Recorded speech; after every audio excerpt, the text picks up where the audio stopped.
Welcome back, YouTube. Today we're working on a 2007 CR-V Honda, and we're going to be doing an oil change. Pretty simple. I'm going to take you step by step so you can do this at home.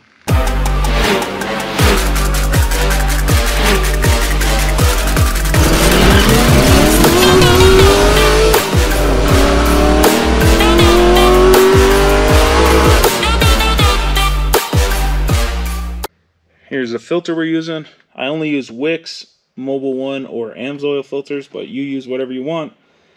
Wix 57356, and then we're using Mobil 1 high mileage 5W20. Crack the dipstick loose and just have the oil cap loose. That way the oil flows out of the oil pan a little bit smoother.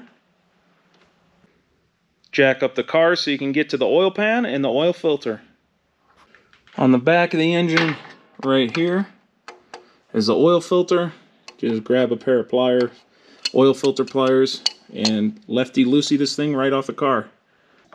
On the back of the oil pan you got the plug. It's a 17 millimeter. Take the plug out, drain it into your oil pan, wait for it to stop dripping, and then put the plug back in. Take a little bit of the new oil, rub it on the O-ring. I'm not going to pre-fill this. This thing's so small, it's not going to make a difference. And then you're going to just put this on, and you're going to only put it on hand tight. Do not use tools to install an oil filter. You're going to put the entire 5 quarts in, and it'll give you a good level.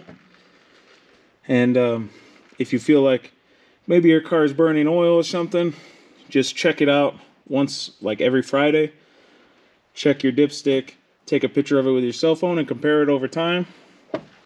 Thanks for watching this video on this Honda CR-V. Hopefully it saved you some cash, and hopefully you can do a lot more by yourself nowadays and screw those scummy dealerships. Till next time, wrench on.